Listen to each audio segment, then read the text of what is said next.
um, I want to talk about meat, and I have a perspective on it. And I had just recorded something where I was discussing about meat, and then I realized that when I was younger, I actually went fishing on a few occasions. But the way I was telling the story, it started to turning into the stories where you hear people, "Oh, I caught a fish. It was so big." I realized some of the ways I was expressing it might have painted a picture that we were like professional fishermen, but that's really not the case. So the context of this will be about meat, and I want to express a couple different ideas and thoughts regarding it, and share a story. Uh, a story. Hopefully, I don't elevate it and make it sound like I'm make it sound bigger than it really was. I'm trying to make sure I give and tell the truth and be candid, and it's not scripted. So I have to watch. You know how sometimes fishermen can be. You catch a fish that's like a certain size, and when the story comes out, it turns into 3 or 4 times the number of fish, and the size of it can be much bigger. So hopefully this won't be a fisherman's. Not all fishermen do that, but hopefully this won't be a fictional fisherman's story. Hopefully I'm sharing with you regarding meat, um, facts and reality of where things stand. Okay, so first let me start with this. I am a meat eater. Okay, and I recommend if you're on the way to a restaurant where you're going to eat a buffet of meat right now, or you're going to a steakhouse, or you're going to enjoy your meal, then you may not want to listen to some of the things I have to say in the next few minutes, because I will touch on some topics regarding meat that may be sensitive and may curb your appetite a little bit if you're someone that's sensitive to topics regarding meat and some controversial thoughts around it. The second thing I want to say is I am a meat eater, but I respect anyone that has chosen not to eat meat, and for a variety of reasons, whether it be for spiritual, religious reasons, or for your personal preference, or for the savior of animals, and I definitely highly respect that. Or if you're someone that's chosen something in between, where you've selected certain meats that you don't want to eat because of the way they're treated, and you've stayed with other meats based on your comfort level about what's happening in the process before it gets to you on the plate for you to eat. I respect it. I respect all facets of this. Um, I grew up eating in a household where we ate meat. We ate meat basically almost every day. I thank God for my parents. They gave us a very good upbringing. We had all the basics that we needed. We ate food. We ate daily. We had food available, and they made it happen until someone like me got old enough to go out, and I spent some time working at the Golden Arches, where it was a lot of meat there to consume, and then living through life. I enjoyed a lot of times where meat was available. Now,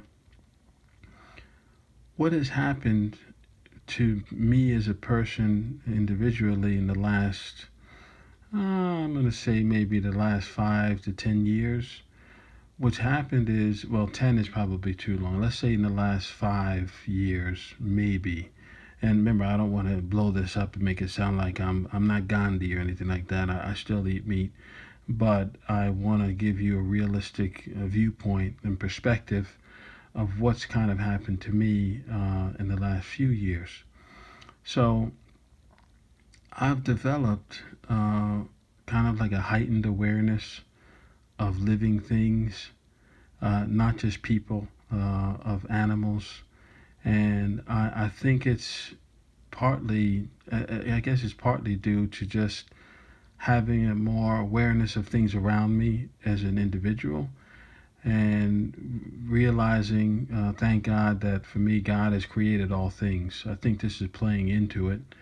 And the reason why that's important for this type of a topic and talk is when I think of the essence of meat, uh, independently, if I'm consuming meat in a burger or meat from a frozen patty or meat that's been bought and prepared by someone else at a restaurant or at home if it's being prepared, or if I'm cooking things from something I've bought that's been packaged, then I'm okay with that. I don't view that as an animal necessarily. But ironically, if I was in a situation where we had to stop at the market and pick out the livestock that we want to take home, and then it has to be uh, doctored up in a way, doctored meaning not in a good way, going from a living, breathing state, and someone has to take it in the back and chop this off and do that and package it. And the fact that I would have known that the animal was living for me today is really not something, uh, for the most part, that I'm comfortable with. Now, in context, I do want to say this because this is where the topic can be kind of controversial and can be conflicting even within one individual like myself. I've grown up going fishing, uh, thankfully, and my father had made it a point to take me out and go to different type of fishing events. And I was in Scouts, so we fished, did some freshwater fishing, but the bigger one was really the ones where we actually took the fish home and we ate it, was really on the night fishing or day trips. But later, as I got older, we went night fishing. And in night fishing, we caught bluefish for the most part. And sometimes there were some other type of fish that we would catch. And there was on a couple, maybe one. I said a couple. I think the last recording I said there were many, but there was at least one occasion when we caught a baby shark.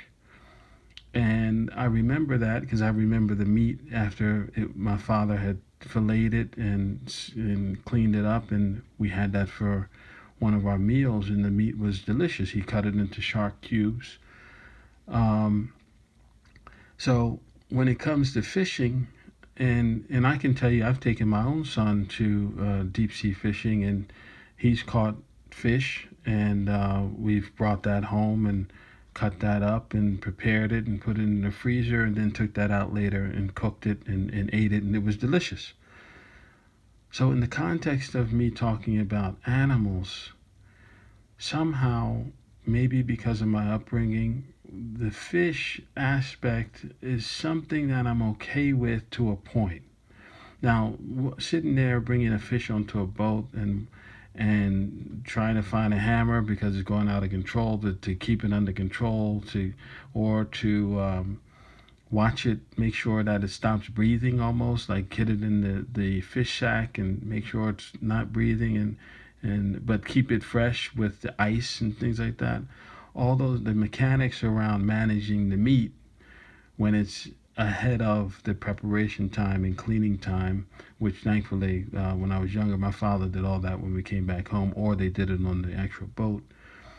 It's not something that I really processed was, I'm going to use the word cannibalistic. It was just kind of like fish are there to be caught, and once they're caught, this is what they do. This is what we do. This is how the process. So, and I guess when it comes down to other animals, when thinking about meat, I'm guessing a lot of people who are able to approach a live animal and look at it and take it from a living state to a non-living state, similar to what we do with fish, or what I've done with fish. Probably they're thinking is similar along the lines that this is really food to be eaten. But based on my heightened awareness in the last, wow, maybe 5 years or so, and I see animals just as they're just, wow, they're living, they're blinking, they're thinking, these are primarily land animals. They're active. They have a mind. They're here for a reason, and maybe that reason is ultimately to be food in some cases. But it's something about the idea of trying to. I wouldn't want to be in a situation where I have to be faced to take on an animal that's not outside of fish, but take on a different animal to kill it so it can be eaten.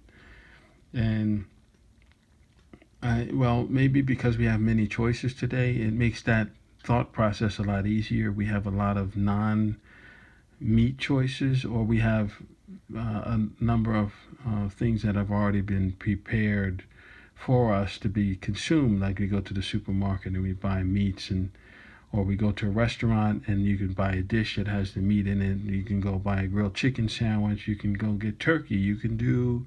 Someone else has done all the work.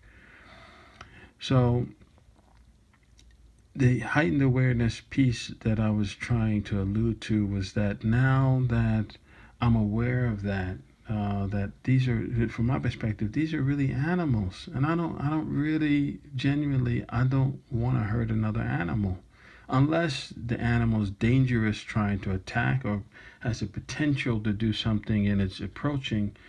I really want an animal. Let the animal be on its own. Do what it does. Now I know there's breeding farms and places where, and this is how we get a lot of the produce that we have today.